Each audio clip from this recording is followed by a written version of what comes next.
Marahil aswang nga ang asong nakita mo. At hindi malabong yun nga ang may kagagawan kaya namatay ang matandang tinutukoy mo, Danny. Huwag ka mag-alala. Ire-report natin to sa barangay para malibing na maayos ang matanda. Sa susunod na kabilugan ng buwan, susunduin ka na ng hawa sa'yo. Doon natin malalaman kung sino siya at kung anong uri. Pero malakas ang kutob ko na isang aswang na kiwig ang gumawa niyan. Base sa nakikita ko ngayon sa mga mata mo.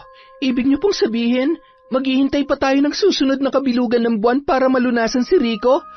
Oo, pero hindi ganoon kadali yun. Malulunasan lang siya kung gugustuhin niya. Maaari pa rin siya makulong sa pagiging kiwig kapag nabuo na ang itinanim na sumpa sa loob ng kanyang katawan. Taon 2004. Aklan. Masusing tinititigan ni Alma ang asawang si Rico habang mahimbing itong natutulog sa loob ng kanilang kwarto. Naiinis man ay pigil hininga niya na lang itong kinumutan.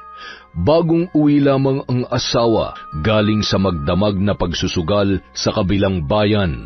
Nakatulog agad yon pagkasampa sa kanilang kama.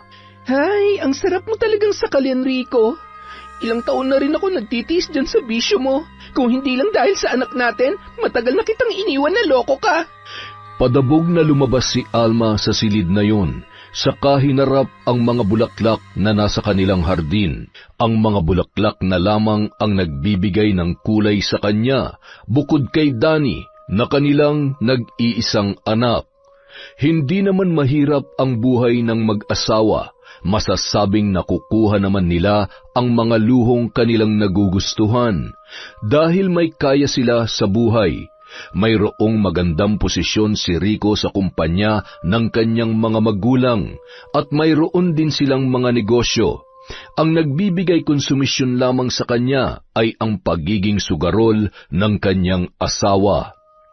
Pikit matang inaamoy-amoy ni Alma ang mga bulaklak na nakahilera sa kanyang harapan. Iba't iba ang kulay ng mga yon. Dahil sa inyo gumaganda ang araw ko. Ang bango-bango naman talaga. Ma'am Alma, dumating na po ang bago nating hardinero. Sige Inday, papasukin mo siya. Ma'am, ayan na po siya oh. Pogi. Magandang umaga po ma'am. Ako po si Samuel. Pamangkin po ako ni Tio Alonto. Magandang umaga naman sa iyo, Samuel. Natutuwa ako at kaagad na nagpadala ng kapalit si Mang Alonto. Bueno, maaari ka nang magsimula sa trabaho mo. Si Inday na ang bahala sa iyo, ha? Inday, ihatid mo si Samuel sa magiging kwarto niya. Opo, ma'am. Halika na, Pugi. Ay, Samuel! Natatawa namang hinatid ng tingin ni Alma ang dalawa. Sa wakas, hindi na ako mamumroblema sa pag-aalaga sa inyo mga baby ko. Kasabay sa paghawak sa mga bulaklak ay binulungan niya ang mga yon. Alis muna ang mami. Si Samuel na munang bahala sa inyo, ha?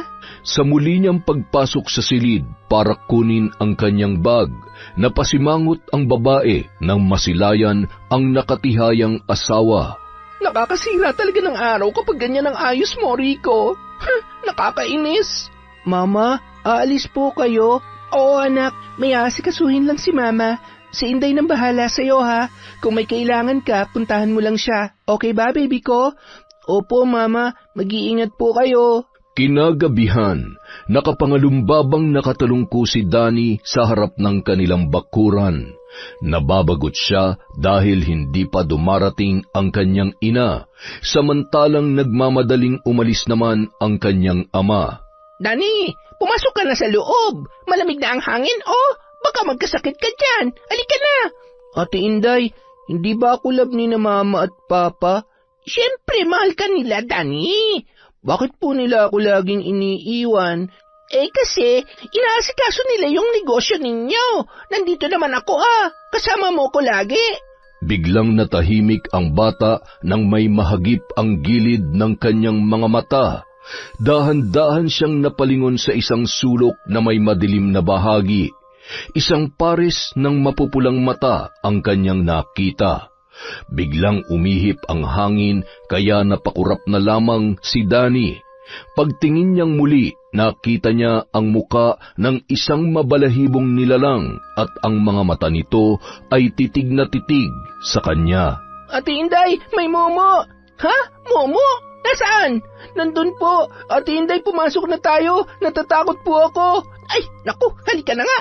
Kung ano-ano na yung nakikita mo dyan. Saka, wala namang Momo, Danny. Mabilis na tumakbo si Danny papasok sa loob ng bahay. Danny, sandali! Ay, dahan-dahan naman, baka madapa kang bata ka. Kumaripas ng takbo ang bata paakyat sa kanyang kwarto.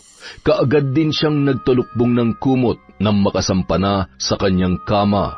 Nanginginig siya at parang binabayo ang dibdib niya sa sobrang kaba at sinundan naman siya ni Inday. Danny, ano ba nangyayari sa yung bata ka? Ay, Ate Inday, may Momo po sa garden. Nakakatakot yung mga mata niya, tapos yung itsura niya parang aso pero nakakatakot po siya. Yan, palagi ka na lang kasing nagbabasa tungkol sa mga nakakatakot na nilalang na yan. Kaya ayan na, nag-imagine ka na. Alam mo, matulog ka na lang. Maaga pang pasok mo bukas. Ate Inday, mamaya ka na umalis, please. Ay, sige na, matulog ka na. Dito muna ako sa kwarto mo. Thank you po, Ate Inday. Kinabukasan, malapad ang ngiti ni Rico habang paakyat ng hagdan patungo sa kwarto nilang mag-asawa. Nakasalubong niya si Alma na pababa naman doon. Good morning, mahal. Kailan ka ba titigil sa pagsusugal mo, Rico? Napapabayaan mo na nga mga negosyo natin. Nawawalan ka pa ng oras para sa amin ni Danny. Mahal, ang aga-aga, yan agad ang binubungad mo sa akin. Aba, wag mo namang sirain ang araw ko, mahal. Baka mapalitan ng malas ang swerte ko. Yun na nga eh. Lagi ka na lang inuumaga ng uwi. Sawang-sawa na ako sa mga pinaggagawa mo. Pati negosyo minamalis na rin. Tumigil ka na ha. Naririndi na ako sa'yo. Ay, makatulog na nga lang. Sabihin mo kay Inday, gisingin ako mamayang 11:00. May lalakarin ako. Teka nga, nasan ba si Manong Alonto? Tingnan mo, wala ka nang alam sa mga nangyayari dito sa bahay. May bago na tayong hardinero, si Samuel. Pamangkin ni Manong Alonto. Ah, oo nga pala. Kakausapin ko na lang si Samuel mamaya. Alam mo, mahal, bawas-bawasan mo yung init ng ulo mo. Lalo tuloy dumarami yung wrinkles mo. Ewan ko sa'yo, Rico. Makaalis na nga lang. Mahal, lambutan mo pang kending. Para naman mas mapansin ko pa yung tambok ng puwet mo. Naiinis na bumaba ng hagdan si Alma. Kahit kailan talaga ay lagi na lang siyang binubwisit ng asawa sa paraan ng pang-aasar nito.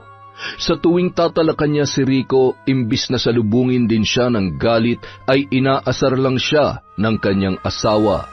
Kahit sugarol, kailanman ay hindi pa siya napagbuhatan ng kamay ni Rico. Isa yun sa dahilan, kaya kahit nanggagalaiti na siya, ay hindi niya yun makuhang iwan. Baby, aalis si Mama, ha? Si Inday na munang bahala sa'yo, okay? Weekend po ngayon, Mama. May work ka pa din. Kailangan kasi si Mama dun sa flower shop natin, anak eh. Okay po, Mama. Take care po. Pagkaalis ni Alma ay nagawi si Danny sa hardin. Lagi niyang dala doon ang nilalarong pana. Pagkakita niya sa isang malaking insektong gumagapang sa isang puno, ay mabilis niya yung tinira. Napangiti naman siya nang tamaan ang nasabing malaking insekto. Wow! Ang husay naman! Ikaw ba si Danny? Opo. Kayo po yung pamangkin ni Mang Alonto, yung bagong nag-aasikaso dito sa garden. Tama po ba? Oo, ako si Kuya Samuel. Alam niyo po, may nakita akong Momo dito kagabi. Hahanapin ko siya ngayon at ipatitikim ko sa kanya ang bagsik ko. Momo? Ah, kaya ka pala may dalampana. Bakit mo naman nasabi na may Momo dito? Nakakatakot po kasi yung itsura niya eh. Black yung buong muka tapos red yung eyes. Mukha po siyang dog. Basta, nakakatakot. Hindi niyo po ba siya nakita? Hindi naman. Wala akong napapansin eh. Saka maaga ako natulog kagabi. Kuya Samuel, mag-iingat po kayo ha. Baka nangangain ng tao yung Momo. Ay naku Danny, nandito ka lang pala, kanina pa kita hinahanap. Nakikipagkwentuhan lang si Danny sa akin, Day. Tungkol sa nakita niyang Momo daw. Ay Nako, mahilig kasi magbasa tong si Danny ng mga comics na nakakatakot. Ewan ko ba sa batang to kung ano-ano na lang ang pumapasok sa imahinasyon niya. Talaga ba, Danny? Naku, pareho pala tayo. Mahilig din ako sa mga kwentong katatakutan, lalo na sa mga kwentong aswang. Talaga po, Kuya Samuel? Wow! Pwede po ba ako magpakwento? Sige na po, please. Oo ba? Pero hindi muna ngayon. May trabaho pa kasi ako eh. Mamayang gabi kapag hindi ka pa inaantok, puntahan mo lang ako dun sa tinutulugan ko. Ayos ba? Oo naman po.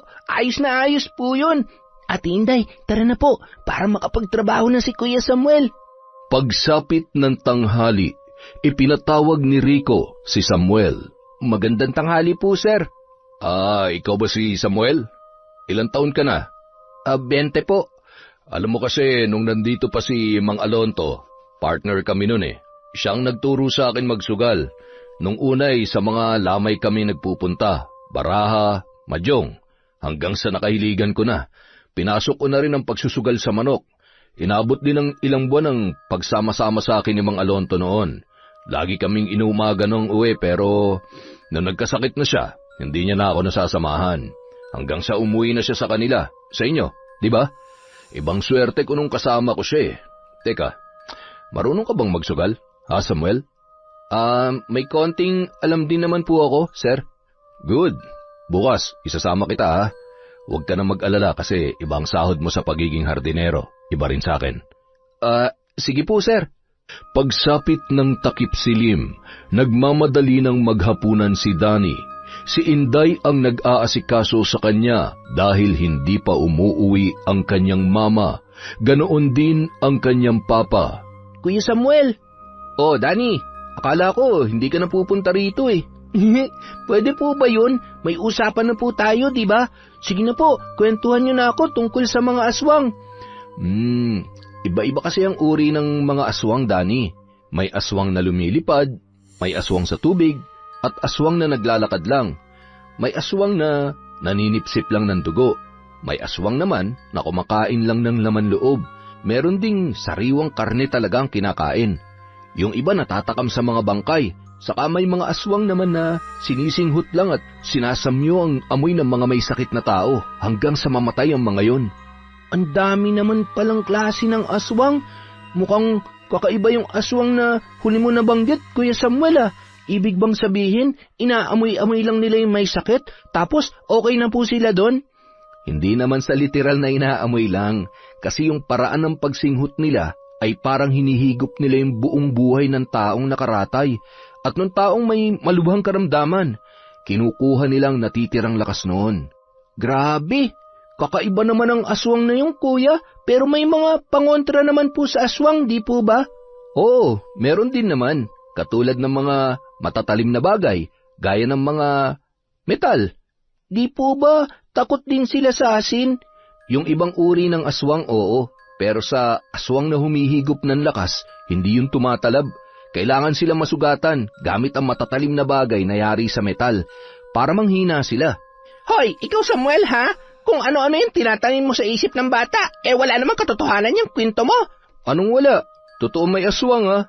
Totoo para sa mga taong naniniwala. Kaya pinaniniwala mo si Danny para mas matakot. Tumigil ka nga dyan, Samuel, pwede ba? Bakit ba ang epal mo, Inday? Halata namang nakikinig ka sa kwento ko eh. Halika nga rito, umupo ka. Kanina ka pa nakasilip, kitang-kita kaya kita. Siyempre, sinundan ko si Danny. Aswangin kaya kita dyan para magtigil ka. Hoy, wag mong gawing biro ang mga ganyang bagay, Day. Baka maniwala ako at hintayin pa kita rito mamaya. Aba, loko-loko, ang bastos mo, Samuel. Aray, Day naman, ano ka ba? Halika na nga, Danny. Dumating na mama mo. Good night, Kuya Samuel. Bukas po ulit. Good night din sa'yo, Danny. Good night, Inday. Ate Inday, ba't namumula ka po? Kinikilig ka, no? Hoy, Danny, ikaw talagang bata ka. Ang dami mong alam, ha? Tara na nga. Kuya Samuel, good night din daw po, sabi ni Ate Inday. Napangiti na lamang si Samuel nang tanawin si Inday na pabirong hinahampas ang braso ng bata habang tumatakbo naman si Danny papalayo sa kanya. 12:00 ng hating gabi. Nakaramdam ng kakaibang lamig sa katawan si Samuel. Parang nanunuot yun sa kailaliman ng kanyang balat.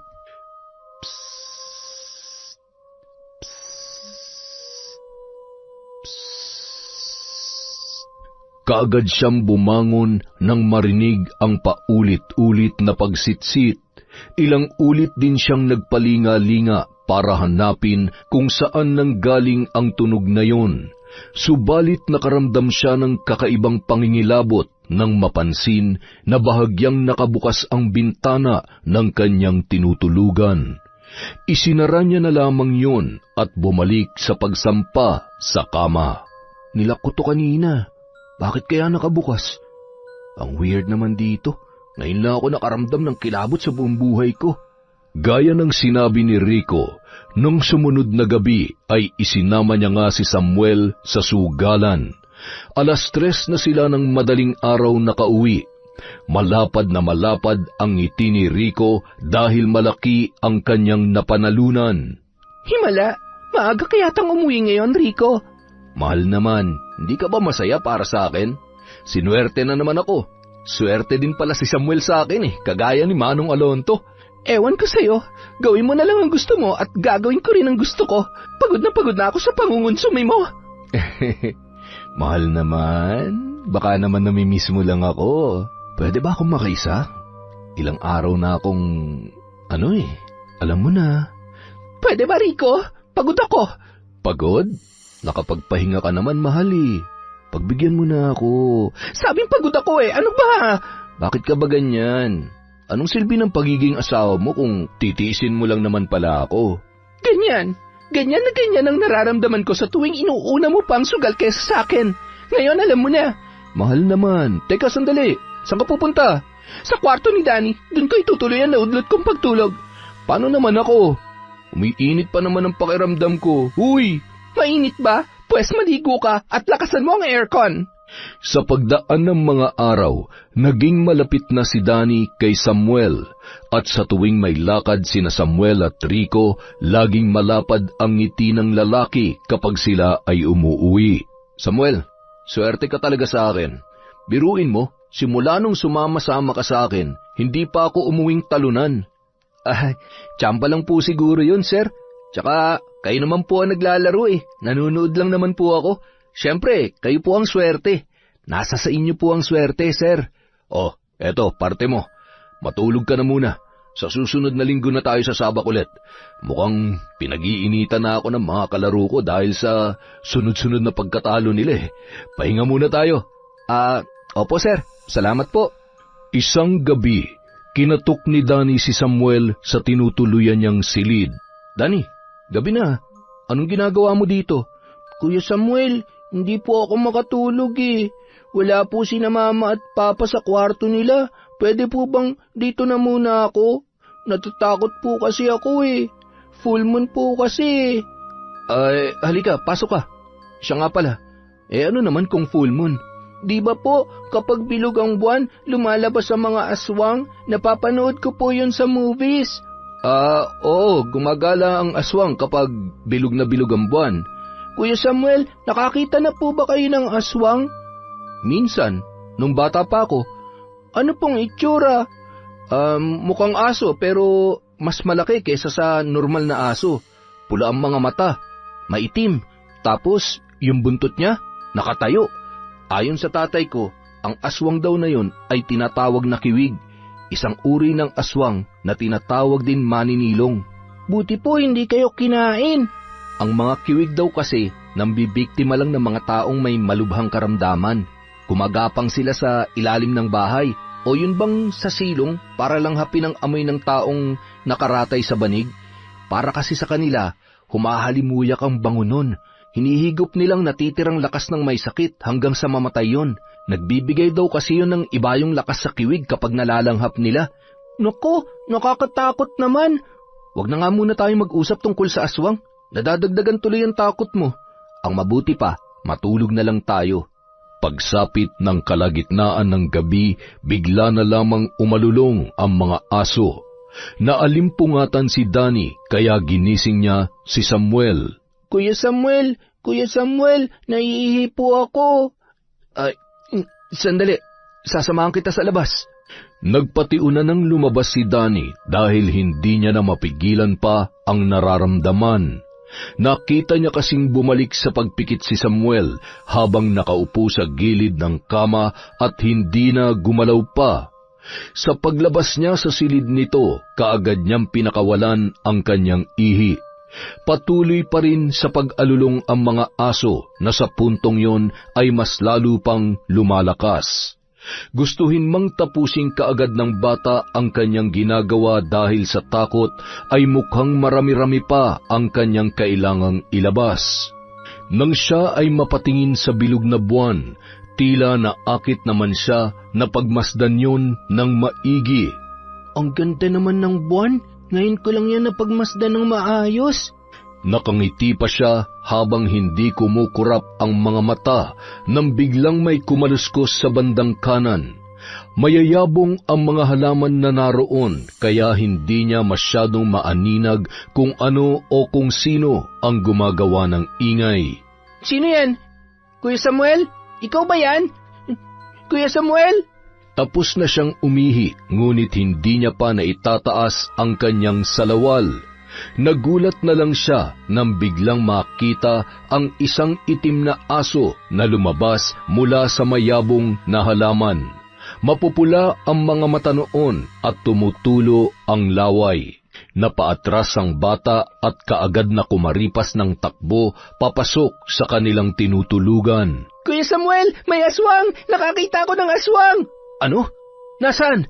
Nasa labas, isang malaking itim na aso, tumutulo yung laway niya.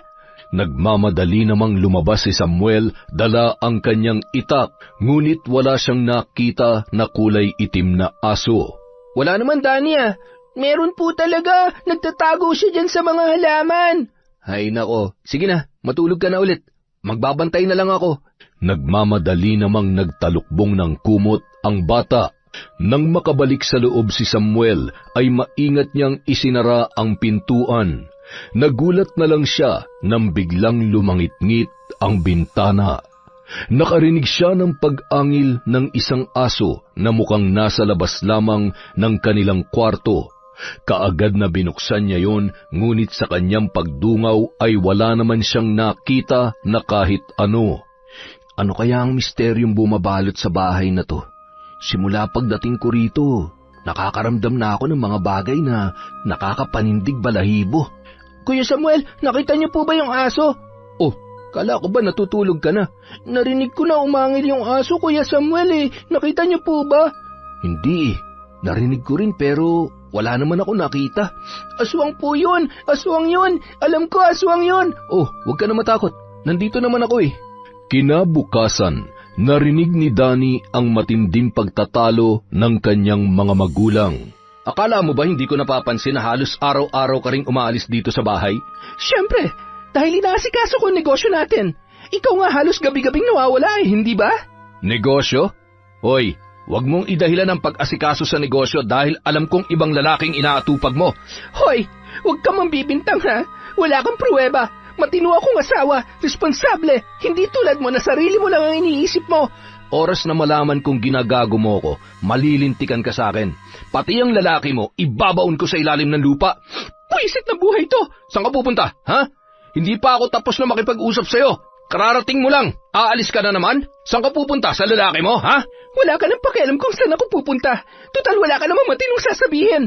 Mabilis na pinaharurot ni Alma ang kanyang sasakyan. Si Rico naman ay umalis din. Ngunit sa ibang direksyon nagtungo ang kanyang minamaneho. Bakit ba nag-aaway sina Mama at Papa, Ate Inday? Hindi na nga kami nagkakasabay kumain. Nagkakagulo pa sila. Hayaan mo na. Nandito naman ako Ako mag-aalaga sa iyo, Danny. Buti pa kayo ni Kuya Samuel. Inaalagaan at mahal niyo ako. Samantalang sina Mama at Papa walang pakialam sa nararamdaman ko. Kinagabihan. Danny, kumain ka na Hindi pa po ba umuwi sina Mama at Papa? Hindi pa Ay, hindi talaga nila ako mahal. Wala silang pakialam sa akin. Mahal ka nila. Kaso, may problema lang sila ngayon, Danny. Ayokong kumain, ate. Doon na lang tayo sa kwarto ni Kuya Samuel. Doon? Naku, Dani, ikaw na lang. Ihatid ko na lang tong pagkain mo tapos aalis na ako. Aasarin na naman ako nung Samuel na yon. Ang pikon-pikon mo kasi, Ate Inday eh. Halata ko pa namang may crush ka kay Kuya Samuel. Anong crush? Ikaw talagang bata ka? Ang dami mong alam. Tingnan mo nga, oh, namumula ka. Kinikilig si Ate Inday. Hoy! Anong kilig-kilig ang sinasabi mo dyan? Ang bata-bata mo pa, ha? Uy! Sinundot-sundot pa ni Dani ang tagiliran ni Inday na hindi na mapigilan ang pagngiti.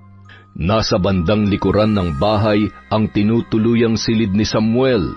Nasa pagitan yon ng dalawang malalaking punong kahoy na napapaligiran ng mga halaman at mga bulaklak. Ate Inday, dahan-dahan naman po. Ang bilis niyo maglakad eh. Excited kayong makita si Kuya Samuel, ha? Hindi, gusto ko lang mailapag kaagad ang mga pagkain mo kasi makikinig pa ako ng paborito kong drama sa YouTube, yung Dear Miss M. Tani, bakit may aso sa harapan ng tinutuluyan ni Samuel? Wala naman tayong aso, Ha? Aswang yan, Ate Inday. Aso yan. Paano naging aswang ang aso, Aber? Ikaw talagang bata ka, oo?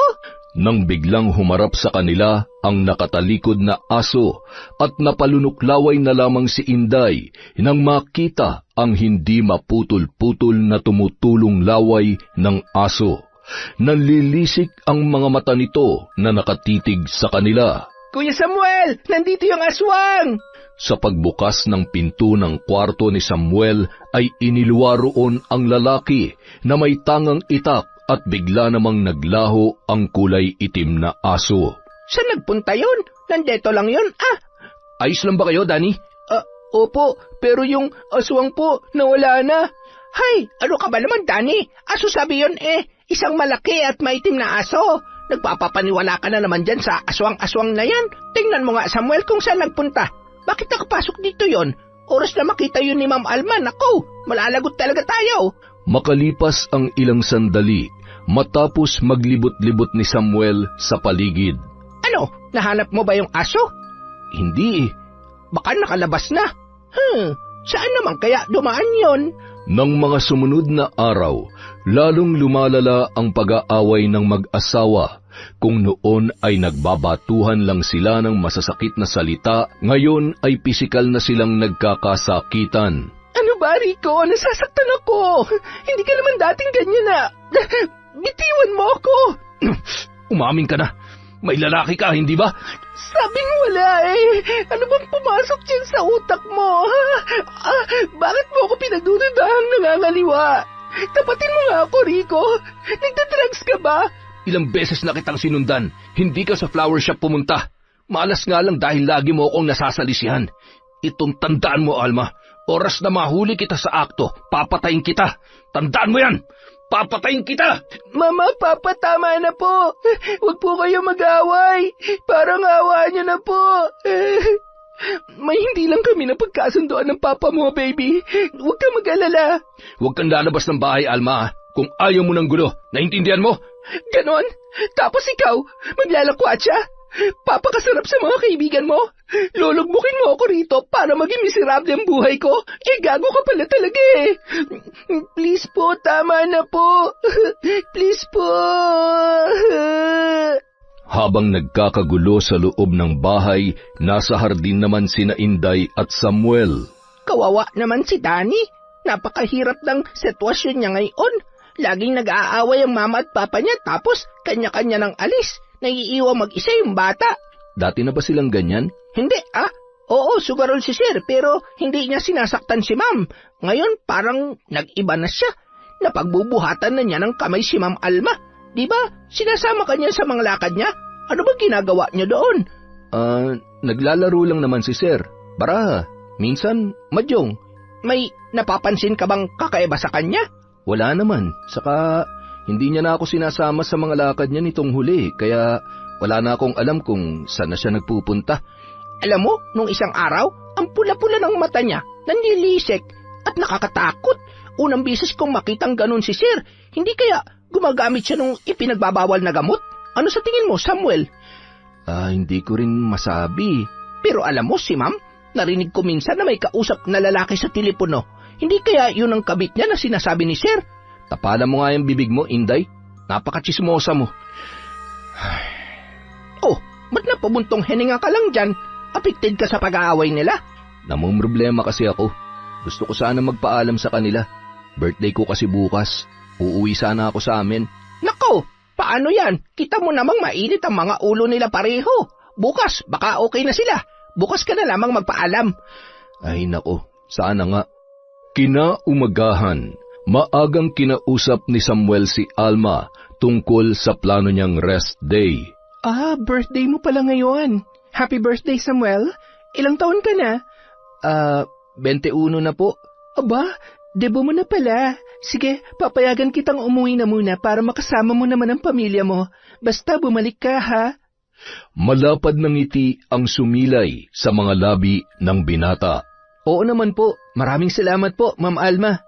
Ang masayang anyo ni Samuel ay napalitan ng pagtataka nang makitang tumatakbo si Inday papunta sa kanila habang sumisigaw. Ma'am! Ma'am! Si Danny po! Nawawala! Nawawala? Sigurado ka ba?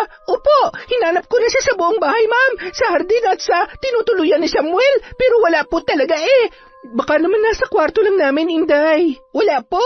Wala naman tao doon. Umalis ba si Rico? Opo, maaga pong umalis si Sir. Sa kanya nga po sana ako magpapaalam kaso nagmamadali po eh. Pero sigurado po ako na hindi niya kasama si Danny.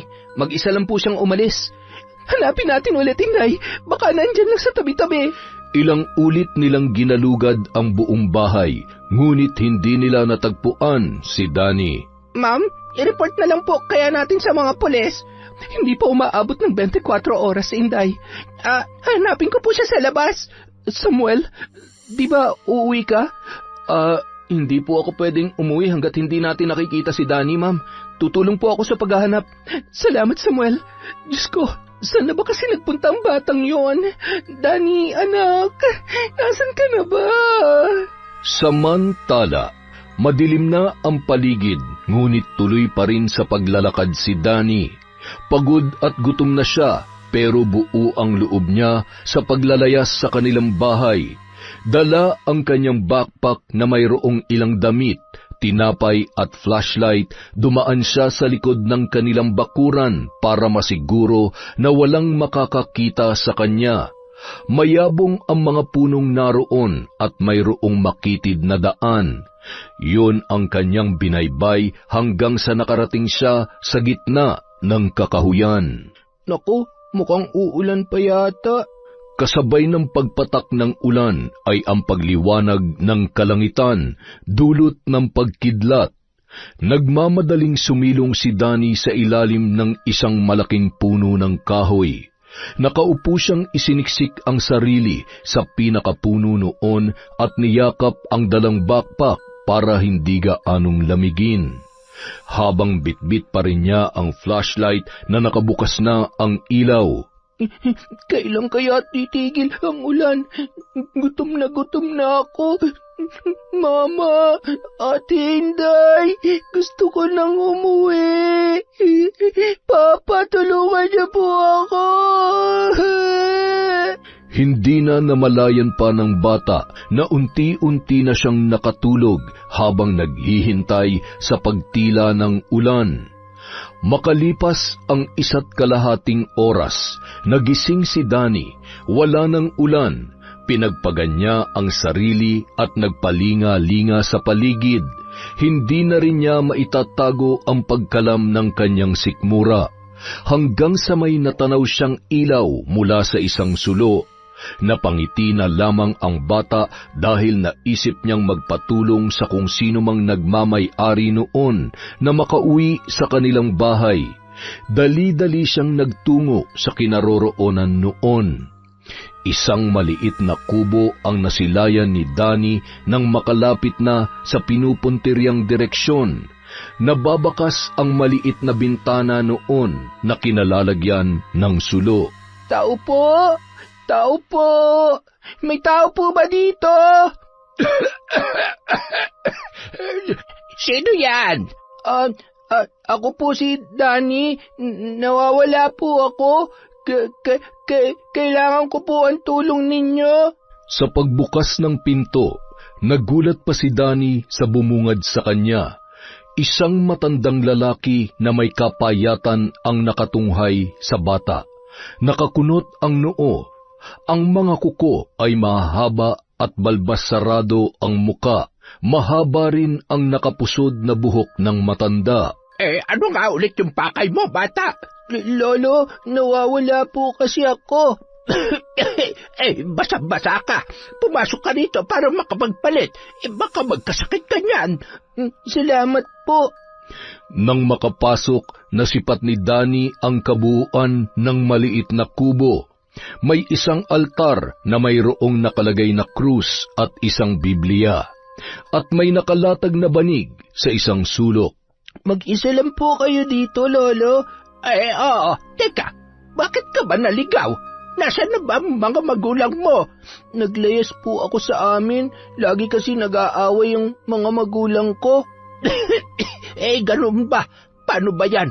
Hindi kita maiaatid sa inyo ngayon. May sakit kasi ako. Hinihingal ako kahit na malapit lang ang nilalakad ko, bata. Ganito siguro kapag tumatanda na. Hindi na nakakahinga ng maayos. Nagiging mahina ng katawan. Lolo, may makakain po ba kayo? Kanina pa po kasi ako nagugutom eh. May lugaw dyan sa palayok. Sandali at ipagsasandok kita, ha? Ako na lang po. Magpahinga na lang po kayo. Kaya ko naman po yan. Sige.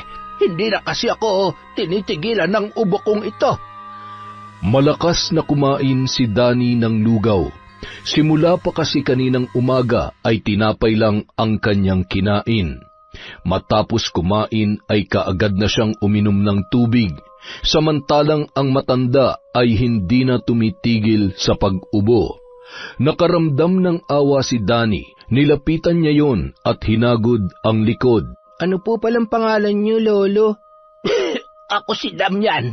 Ikaw, ano nga ulit ang pangalan mo? Danny po. Magandang pangalan. Danny, pakiabot mo naman ako ng isang basong tubig. Maaari ba? Tumalima naman ang bata at nagmamadaling kumuha ng tubig, saka iniabot yon sa matanda. Wala po bang nag-aalaga sa inyo? Wala. Ako lang. Ako na lang po ang mag-aalaga sa inyo ngayon, Lolo Damian.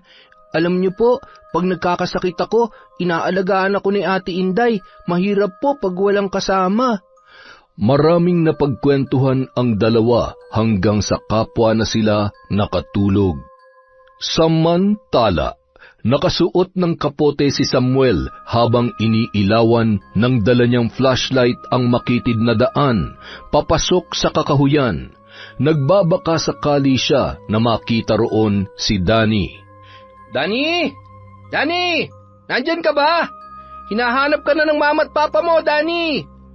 Sa bawat paghakbang ay panay naman ang kanyang pagkamot sa nangangating tiyan. Ay, nakakainis naman oh. Kaninang umaga pa tong pangangati na to ah. At ngayon, halos buong katawan ko nang nangangati. Ano ba naman to? Danny! Danny! Napalingon pa si Samuel nang biglang may kumaluskos sa kanyang likuran. Naramdaman niyang may nakatingin sa kanya. Itinuon niya ang ilaw ng flashlight sa mayayabong na damo at nasipat niya ang mabilis na paggalaw ng kung anong hayop at mabilis na nagpalipat-lipat yon sa likuran ng mga puno. Mabilis ang ginawang paggalaw noon at nahirapan si Samuel na sundan ang bawat pagkilos noon. Ilang saglit pa natahimik ang buong paligid. Nakiramdam siyang maigi, ngunit bigla siyang nakarinig ng isang pag-angil ng mabangis na aso. Malapit yun sa kanya, hanggang sa bigla na lang siya nitong sinunggaban. Nanlaban si Samuel, ngunit parang unti-unti na lang siyang nanghina hanggang sa pakiramdam niya ay nandilim na ang lahat ng kanyang nasa paligid.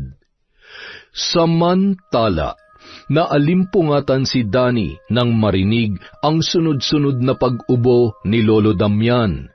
Awang-awa siya sa matanda dahil ramdam niyang nahihirapan yun.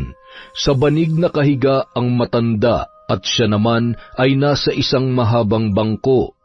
Bago sila natulog ay pinatay ng matanda ang ilaw ng sulo at sinindihan ang maliit na gasera na ngayon ay tumatanglaw sa kanila. Pag uwi ko, sasabihin ko kay na mama na tulungan kayo, Lolo. Dadalhin ka namin sa ospital, pangako po yan.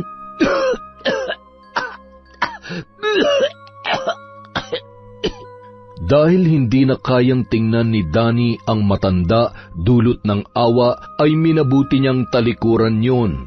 Tumagilid siya habang nakahiga. Naisip niyang ang swerte niya pa rin dahil kahit laging nag-aaway ang kanyang mga magulang, ay may ate Inday naman siyang nag-aasikaso sa kanya. Hindi tulad ni Lolo Damian na mag-isang inaalaga ng sarili sa araw-araw kahit na hirap ang kalagayan. Naputol ang pagmumuni-muni ng bata nang makaramdam ng pananakit ng tiyan. Lagot na, natatay na ako. Lolo Damian, lalabas po muna ako. Hindi ko na po mapigilan eh. Hindi na hinintay pa ni Danny ang pagtugon ng matanda. Dali-dali na siyang lumabas ng kubo at naghanap ng pwesto para mailabas ang kailangan niyang ilabas. Matapos makaraos, kaagad din siyang bumalik sa loob ng kubo. Akmang papanik na siya sa kubo nang masilip niya ang isang aso na nasa silong, katapat ng hinihigaan ni Lolo Damian. Hindi niya gaanong naaninag ang muka at katawan ng aso dahil sa sobrang dilim. May aso pala si Lolo Damian. Mukhang nag-aalala din yung aso sa nangyayari sa kanya. Parang nakasilip pa nga siya kay Lolo eh. Ay, kawawa naman. Sa pagpanhik ng bata, wala pa ring tigil sa pag-ubo ang matanda na dumudura ng laway sa siwang ng sahig na kawayan. Inilulusot ng matanda doon ang malagkit na laway na mayroon ng kasamang dugo. Lolo Damian, ayos lang po ba kayo? Oo, matulog ka na. Magiging maayos din ako. Ay, mamayang konti, sigurado yan. Padapang dumagan si Danny sa mataas na bangko. Paminsan-minsan ay sinisilip niya ang matanda na hindi pa rin tinatantanan ng matigas na pag-ubo. Nang mapadako naman ang tingin ni Danny sa sahig na dinuduraan ni Lolo, napansin niya ang parang isang bagay na gumagalaw. Mahaba yun na parang sinusungkit ang mga dura at laway na nakakapit pa sa sahig. Pinagmasdang maigi ni Danny ang gumagalaw na bagay at napagtanto niyang katulad yon sa mga napapanood niya sa pelikula. Isang dila na humahaba. Nanlaki ang kanyang mga mata na hindi yon tinantanan ng tingin. Mula sa kanyang kinalalagyan, sinilip niya maigi sa mga siwang ng sahig kung totoo nga ba ang kanyang hinala. Tumatagos ang liwanag ng gasera sa siwang na hindi gaanong magkakadikit at hindi nga siya nagkamali dahil naaninag niya ang isang katawang aso na nilalang na mayroong mahabang dila na sarap na nilalasap ang dinudura ni Lolo Damian. Mapupula ang mga mata nito at mayroong payat at patulis na tenga. Hindi mukhang normal na aso ang kanyang nakikita. Nakakatakot ang anyo noon at mukhang hindi siya napansin dahil abala ang nilalang sa kanyang ginagawa. Aswang! Hindi niya alam kung ano ang gagawin dahil sa takot na kanyang nararamdaman. Nagpalinga-linga siya sa bawat sulok ng kubo para maghanap ng kung anong maaaring ipanlaban sa aswang kung sakali mang makapasok yun. Ilang saglit lang, narinig niya ang pagdaing ni Lolo Damian. Habol-habol ang hininga nito hanggang sa napansin na lamang niya na tumigil na yon sa pag-ubo. Lolo Damian? Mas lalo siyang nakaramdam ng kaba nang hindi na nagsalita pa ang matanda. Ilang ulit pa ang ginawa niyang pagsambit sa pangalan noon bago niya niyugyog ng ilang beses. Ngunit hindi na gumagalaw si Lolo Damian. Napansin na lamang niya ang mga kaluskos sa silong ng kubo at ang mabilis na pagtakbo ng nilalang na naroon. Inaswang po kayo. Nakita ko yung aswang sa ilalim ng kubo ninyo. Samantala, sumikat na ang araw nang magising si Samuel. Napahilod pa siya sa kanyang sentido nang maalala ang mga naganap. Nung araw na yun, tila kakaiba ang lakas na dumadaloy sa kanyang katawan. Napakagaan ng pakiramdam ng binata. Buti na lang, hindi ako kinagat ng asong sumalakay sa akin kagabi. Teka, sandali. Si Danny yun ah. Danny! Napatingin naman sa kanyang kinaroroonan ang bata at nagmamadaliong lumapit kay Samuel. Kuya Samuel, mabuti na lang po nakita niyo ako. Hindi ko na kasi matandaan yung daan pabalik eh. Kahapon ka pa namin hinahanap. Ano ba nangyari sa'yo? Halika na, umuwi na tayo. Kuya, may patay po dun sa kubo. Patay? Sino? Nasaan? Dun po sa kubo na tinulugan ko kagabi. Sinabi ni Danny kay Samuel ang lahat ng nangyari at isinama niya yon sa naturang kubo. Marahil ay aswang nga yung asong nakita mo at hindi malabong yun nga ang may kagagawan kaya namatay ang matandang tinutukoy mo, Danny. Huwag ka mag-alala, ire-report natin to sa barangay para mailibing na maayos yung matanda. Samantala, hindi na mapakali si Alma sa sobrang pag-aalala. Sakto namang kadarating lamang ng kanyang asawa. Rico, saan ka ba nang galing? Inumaga ka na naman ng uwi. Ano naman ngayon? Dati ko na tong ginagawa ah. Hindi ka na nasanay. Si Danny nawawala. Kahapon pa namin siya hinahanap. Ayun nga, hindi pa nakakauwi si Samuel sa paghanap sa kanya. Ano? Ano nangyari? Hindi ko alam. Basta bigla na lang siya nawala. Gigisingin sana ni Inday para mag-almusal kaso, ayun nga, wala pa rin siya mula kagabi. Kailangan natin tong i-report sa mga pulis. Baka nakidnap ang bata. Diyos ko, huwag naman po sana. Rico, kasalanan natin to. Naging pabaya tayo sa anak natin. Sana naman walang mangyari sa baby ko.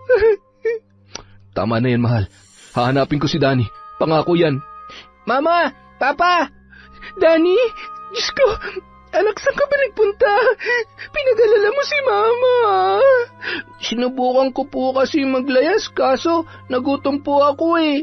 Babalik na sana ako pero hindi ko na alam yung daan pa uwi. Buti na lang nahanap ako ni Kuya Samuel. Nagpunta po kasi ako sa may gubat eh. Sorry po Mama ha. Bakit ka ba kasi umalis, anak? Hindi nyo na po kasi ako love eh. Anong hindi? Love ka namin, anak. Mahal na mahal ka namin ng papa mo. Talaga po, Papa? Oo naman, anak. Mahal ka namin. Mahal ko din po kayo. Pero bakit po kayo lagi nag-aaway, Mama, Papa? May mga bagay lang na hindi namin napagkakasunduan, anak. Pero kahit nag-aaway kami, hindi ibig sabihin nun, hindi ka na namin mahal. Oo nga. Tama ang papa mo, baby ko. Ma, huwag niyo na po akong tawaging baby. Big boy na po ako eh. Ah, ganon? Big boy ka na pala, ha? Bakit supot ka pa rin? Patingin nga ng putotoy ng big boy namin. Papa naman eh. Samuel, maraming salamat sa ginawa mo, ha? Alam mo, kung hindi dahil sa'yo, baka ako napano na si Danny. Walang anuman po yun, sir. Hindi ka na tuloy nakauwi sa inyo. Hindi tuloy naging masaya ang birthday mo kahapon. Birthday mo kahapon, Samuel? Opo, sir. Ayos lang na hindi ako nakauwi sa amin, ma'am. Ang importante, nandito na po si Danny at ligtas po siya.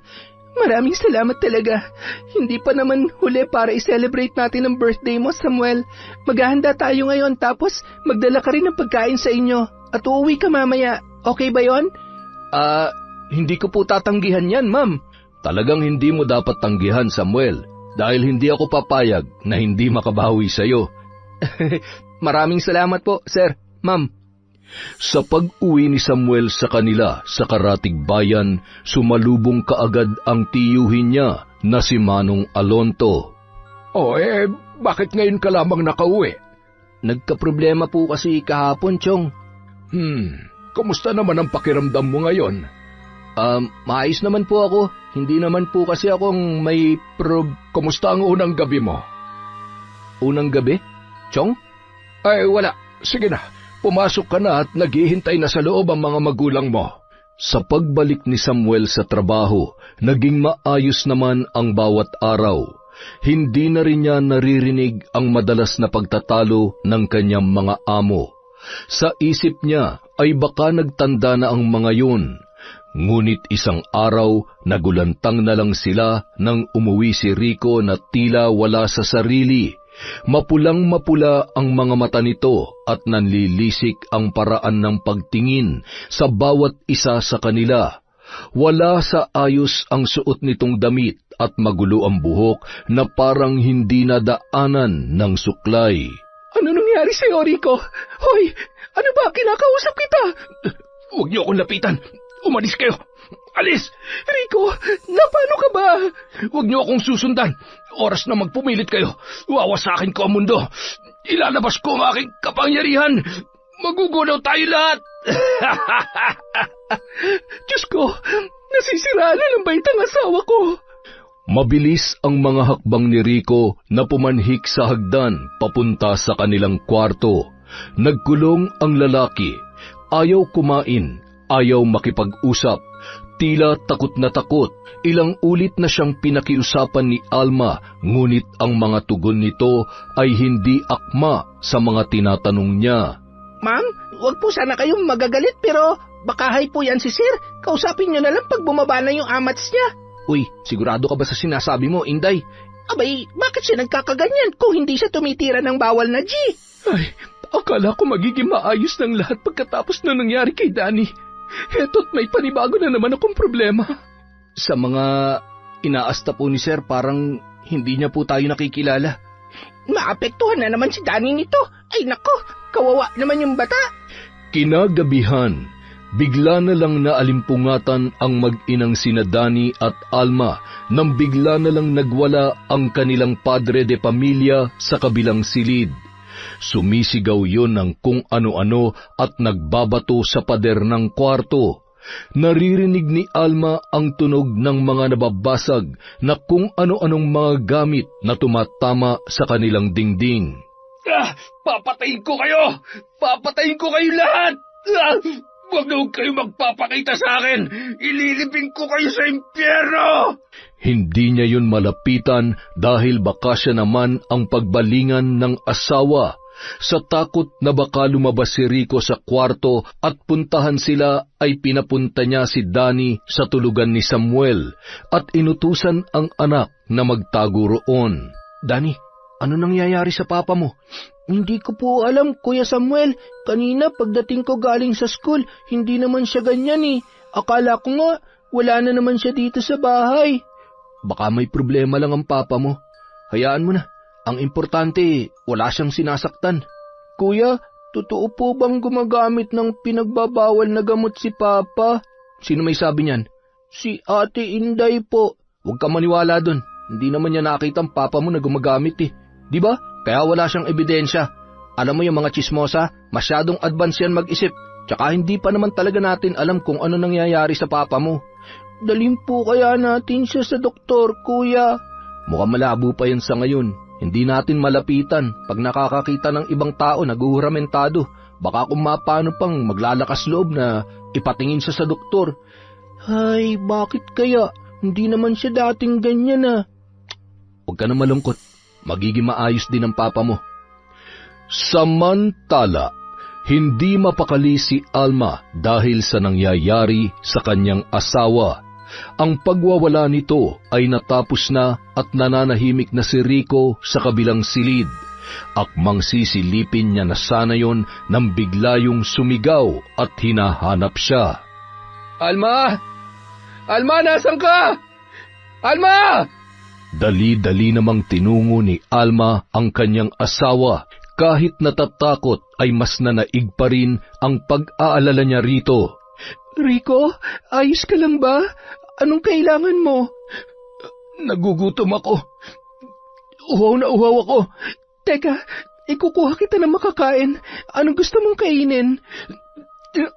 Ang sakit-sakit ng ulo ko.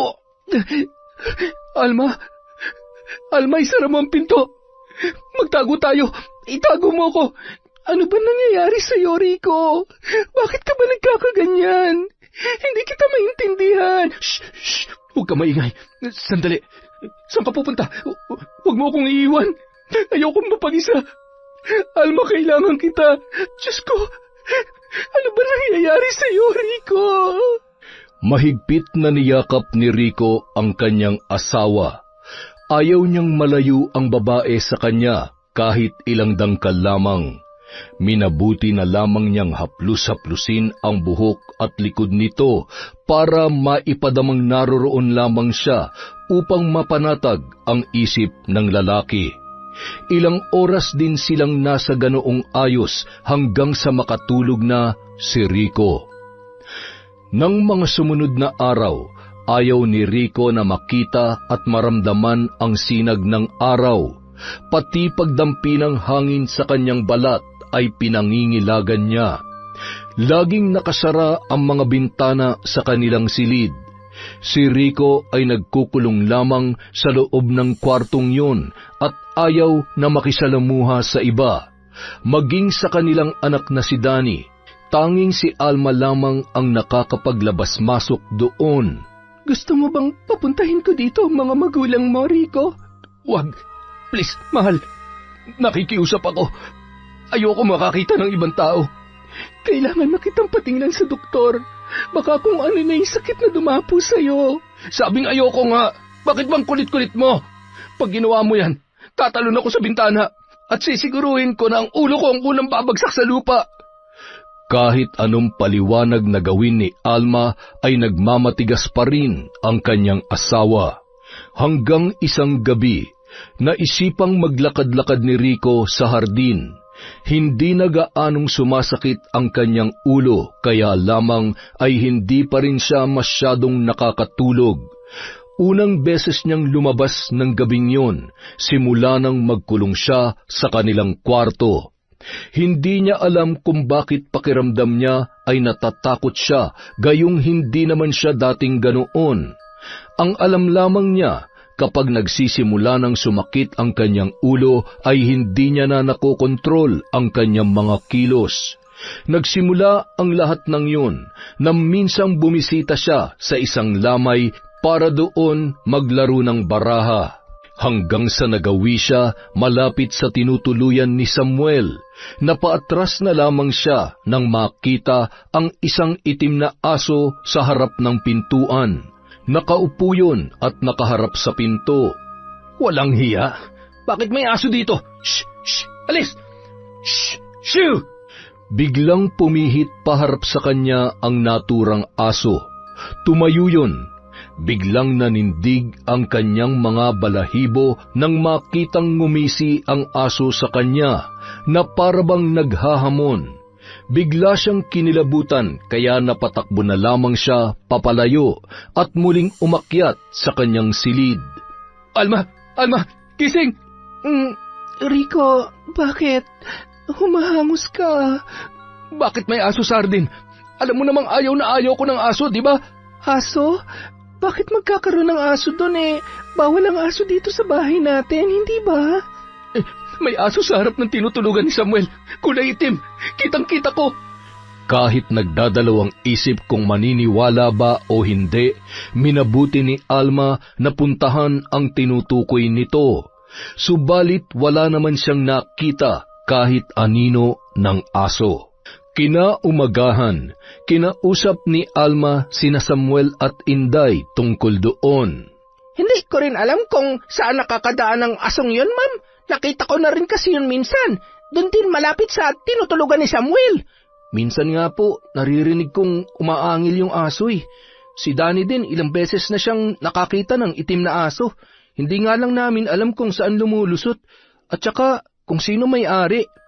So, may aso nga? Sa susunod mag-double check kayo bago magsasara ng gate, ha? Alam niyo namang ayaw na ayaw ni Rico ng aso. Mas lalo na ngayon na mukhang Ay, ewan. Ano ba ito nangyayari sa amo nyo? Ay, Magpakatatag lang po kayo, Ma'am Alma. Magiging maayos din po ang lahat. sana nga, Samuel. Sana nga. Nang sumunod na buwan, kasabay ng pagpapakita ng bilog na buwan, ay ang pagsidhi na naman ng nararamdaman ni Rico. Halos manghina siya dahil sa rumaragasang sakit sa ulo. Ang paraan ng pag-ungol niya ay nagpapakita ng kirot na kanyang nararamdaman.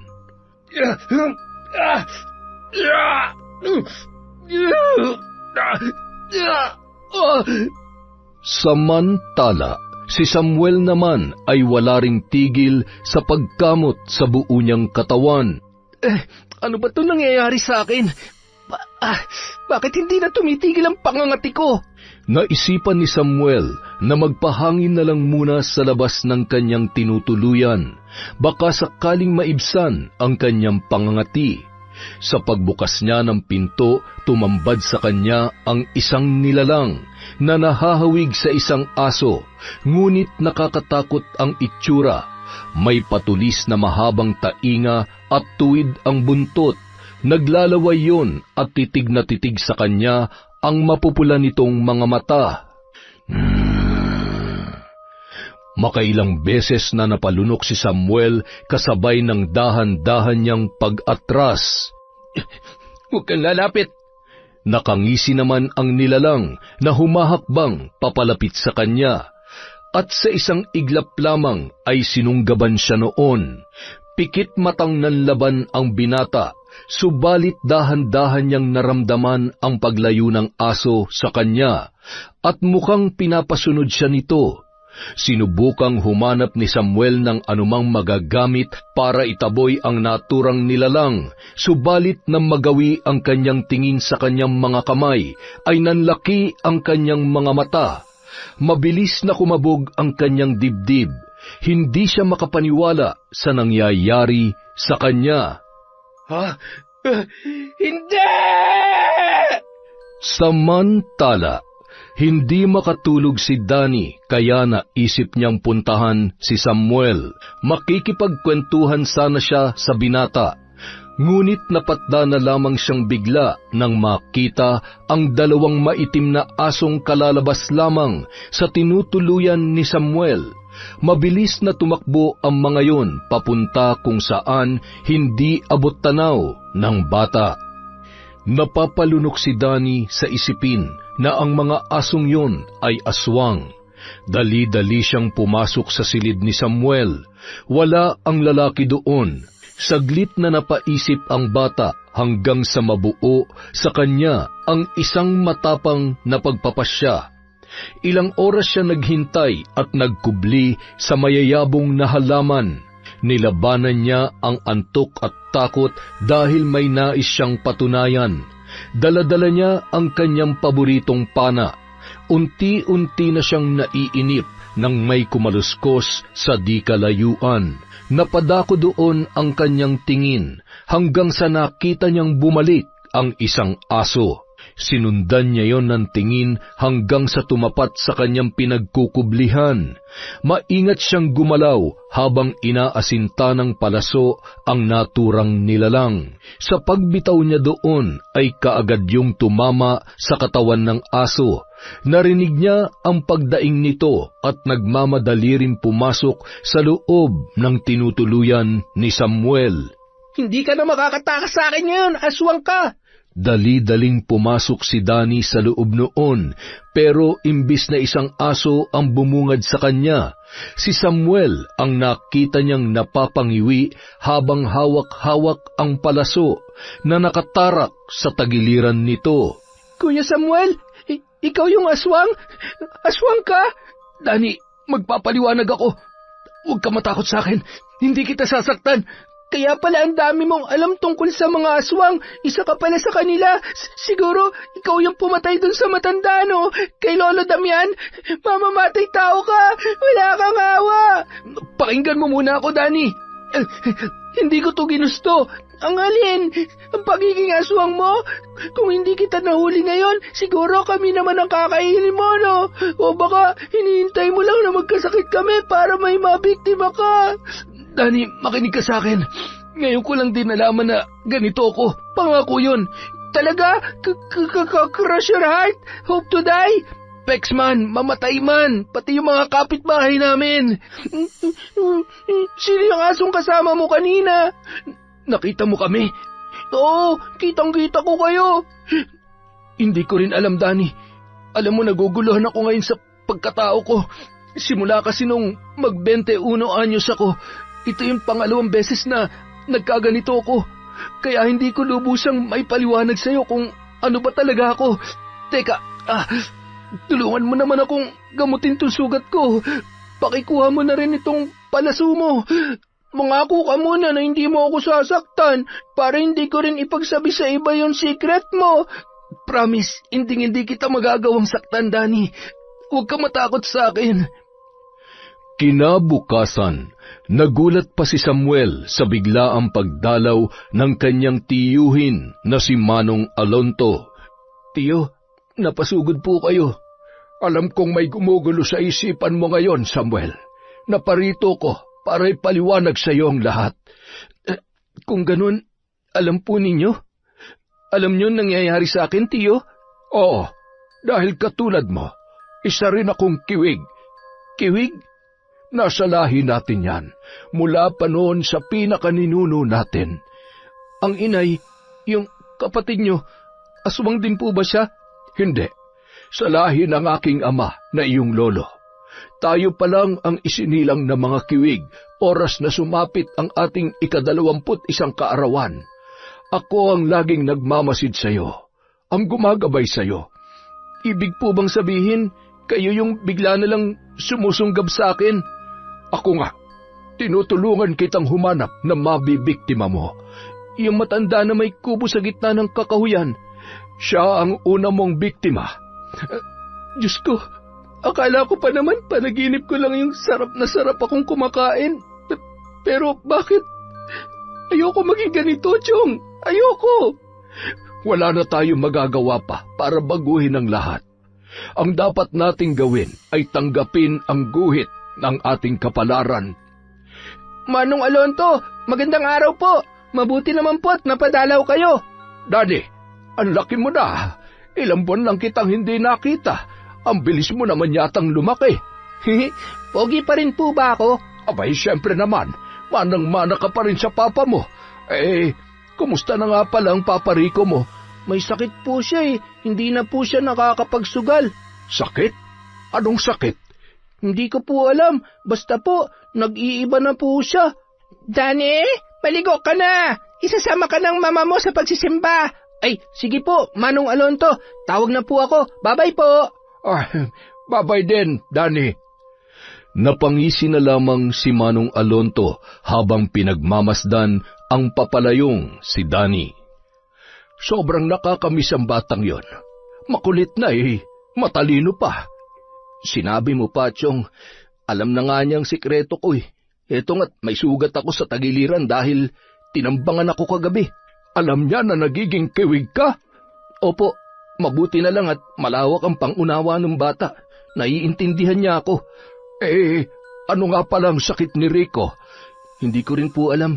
Hindi naman po siya nagpapatingin sa doktor kasi naguhuramentado pag nakakakita ng ibang tao. Lagi nga po siya nagkukulong Takot sa araw at maging sa hangin. Pero minsan, kapag gabi, lumalabas naman siya para maglakad-lakad.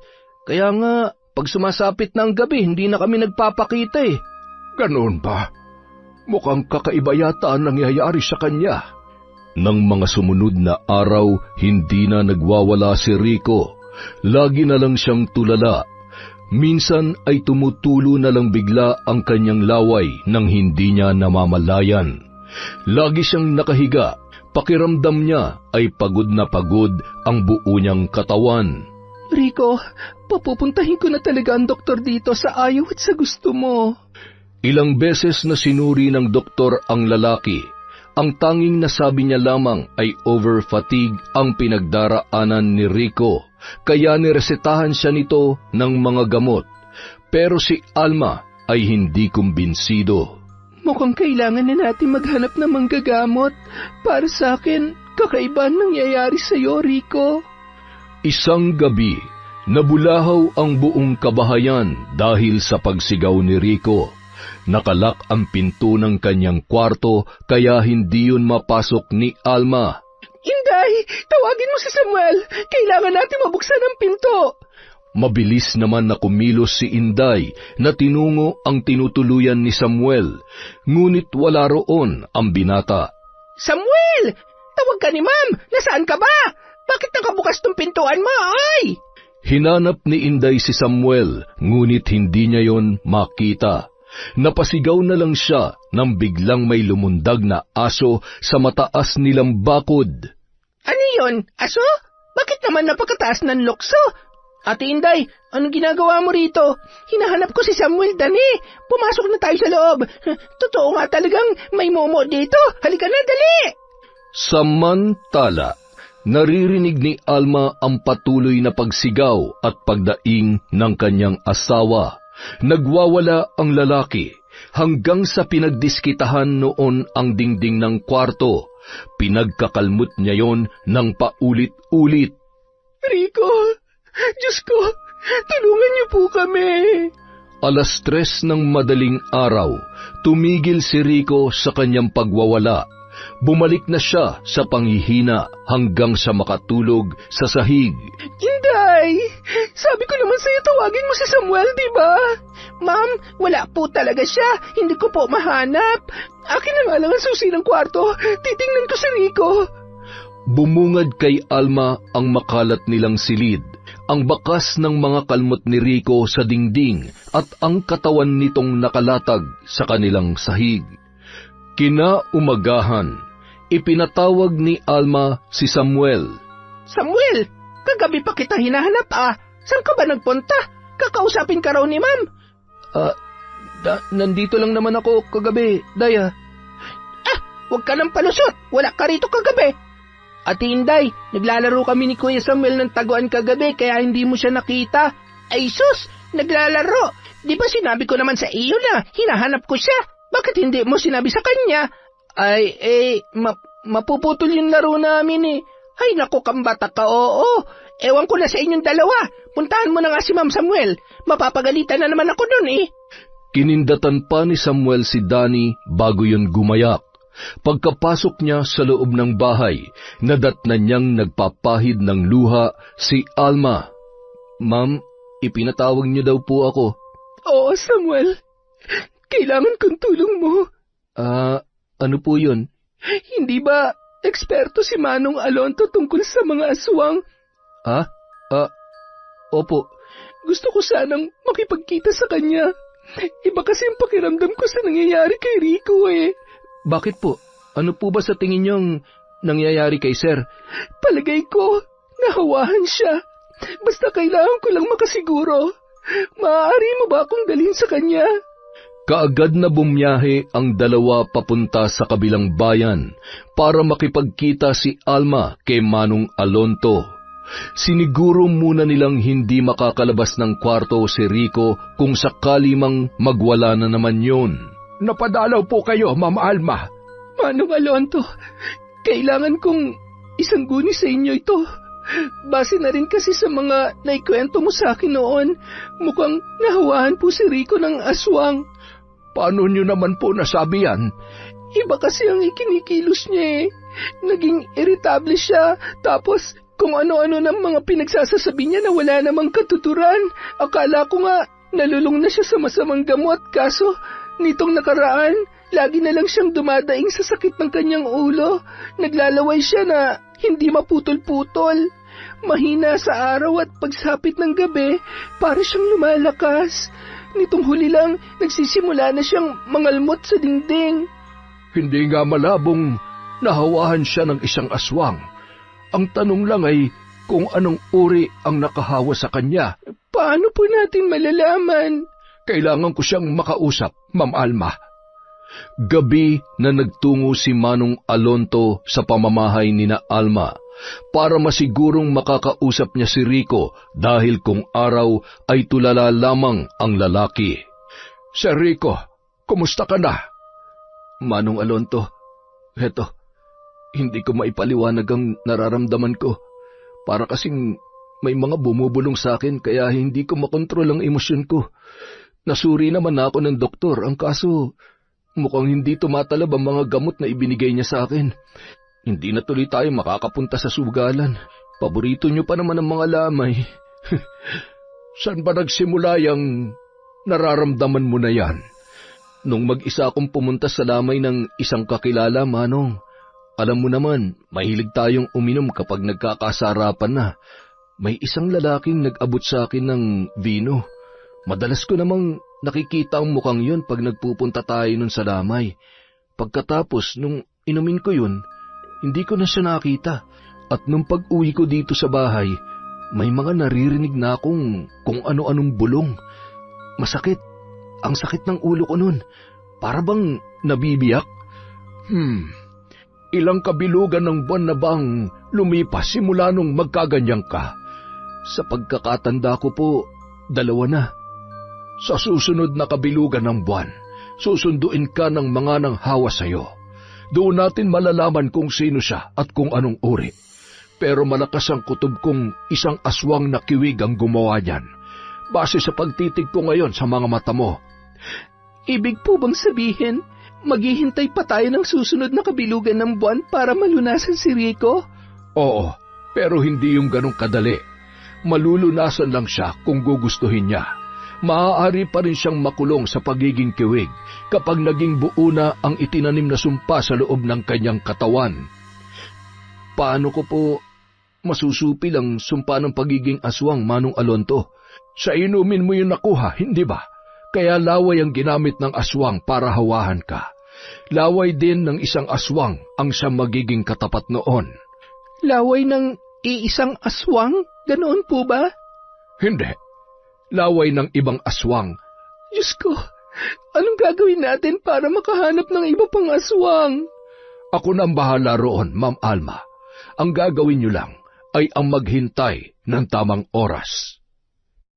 Nang sumapit ang kabilugan ng buwan, ipinakuha ni Alma si Danny kay Inday para dalhin ang bata sa silid ng babae.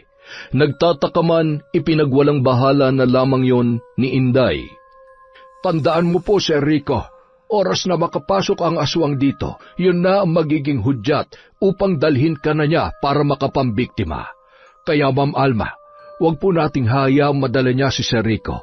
Ikandado natin lahat ng pwede mapasukan ng aswang sa kwarto ninyo mag-asawa.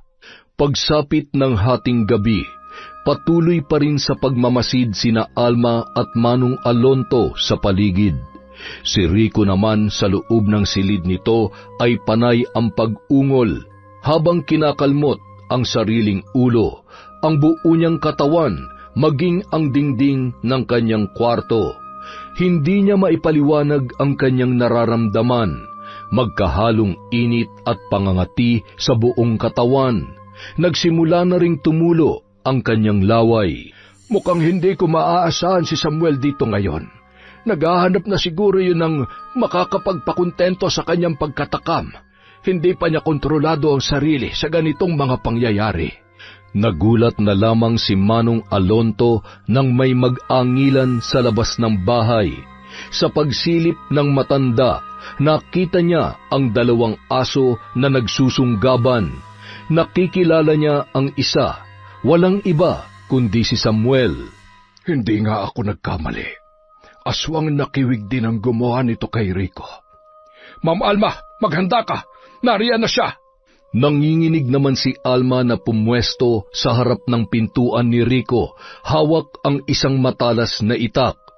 Tanaw na tanaw ni Mang Alonto mula sa veranda ang pagtutunggali ng kakaibang mga aso.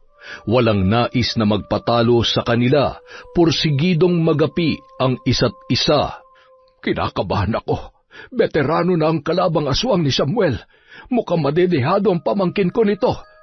Hanggang sa nakita na lamang ni Manong Alonto na tumilapon na si Samuel at mukhang nagtamo ng malaking pinsala. Samuel! Sa kanyang pagsigaw, napatingin sa gawi niya ang isang aso. Mabilis ang mga galaw nito na pumasok sa loob ng bahay. Siya naman ay dinaluhan ni Samuel. Napatili na lamang si Alma nang makita sa harapan niya ang isang nakakapangilabot na aso. Naglalaway yun at nanlilisik ang mga mata. Sige, lumapit ka. Tatadtarin talaga kita, makita mo. Halatang nanggigigil ang aswang na nakatunghay sa kanya, samantalang si Rico naman ay nagwawala para makalabas. Dahan-dahan na naglakad ang aswang papalapit sa babae. Nanginginig naman siya na itinututok ang itak doon. Akmang susunggaban na siya ng aso, kaya napapikit na lamang si Alma, ngunit bigla na lang yung napadaing sa paraang nasasaktan. Natumba ang aso sa kanyang harapan. Sa pagtingin niya sa likuran ay nakita niya si Danny, hawak ang pana nito. At pagbaling niya naman sa aso, nakita niya ang palaso na nakatarak sa likod noon. Mama, ayos lang po ba kayo? Danny, anak, anong ginagawa mo rito? Tinutulungan ko po kayo. Brother, ngayon may tama ka na. Tanggapin mo na ang iyong pagkatalo. Sana naman hindi mo naguluhin itong pamilyang ito. Maghanap ka na lang ng ibang makakasama sa paghahanap na may malubhang sakit. Pakakawalan kita. Ngunit mangako ka na hindi ka nagagawi dito. Yumuko naman ang aswang habang kinakausap ni Manong Alonto. Pagtanggal nito sa palasong nakatarak sa likod ay umalis na kaagad ang naturang aswang na kiwig. Paano na po si Rico, Manong Alonto? Sandali at ipapasok ko lang ang panlaban natin. Nanghihinang naglakad si Samuel na nasaan yung aso papunta sa kanila. Kuya Samuel!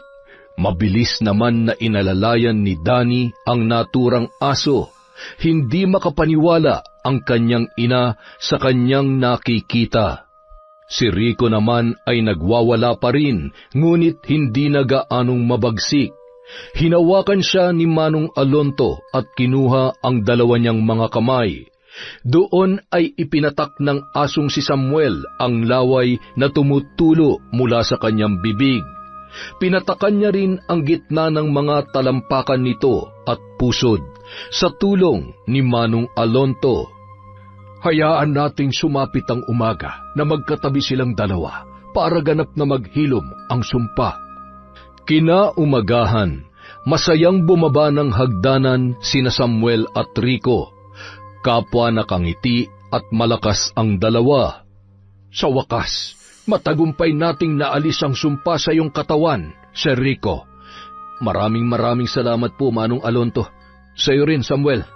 Ngayon, magaan ang pakiramdam ko. Nawala ni mabigat na parang nakadagan sa akin. Naalala ko kagabi, aso yung katabi kong matulog eh. Nagulat na lang ako paggising ko. Si Samuel na yung nakita ko. Sir, ngayong alam niyo na po ang pagkatao ko. Mabuti po sigurong umalis na lamang ako sa poder ninyo. Anong aalis ka? Samuel, hindi ka namin paalisin hanggat gusto mo pang manatili dito. Ma'am, sir, isa po akong aswang. Alam namin. Alam ko ring mabuti kang tao, Samuel. Wala sa lahi namin ang pagiging traidor. Nakakasiguro ko na kailanman ay hindi kayo sasaktan ng pamangkin ko. Pero, tiyong, natatakot po ako. Samuel, hindi na mawawala sa atin ang pagiging aswang. Nasa lahi na natin yon, pero isa lang ang mapanghahawakan mo. Yon ay ang hindi mo makakayang saktan ang mga taong napamahal na sayo. Tanggap ka namin, Samuel. Tanggap namin ang buong pagkatao mo. Parte ka na ng pamilya namin, kagaya ni Manong Alonto. Tama po, saka hindi po ako natatakot sa inyo. Takot mo lang sa palasuko, Kuya Samuel. Ibang klase talaga yung pana mo, Danny. Nakakapagpataob ng mga aswang. Aswang? Nasaan? Nasaan ang aswang? Nasa pelikula po, saka mga books ko. Ikaw talaga, Ate Indayo, ang chismosa mo. Ay, ewan ko sa inyo. Maghahain na nga lang ako para makakain na tayo. Nagtawanan na lamang sila nang naglakad na papalayo si Inday.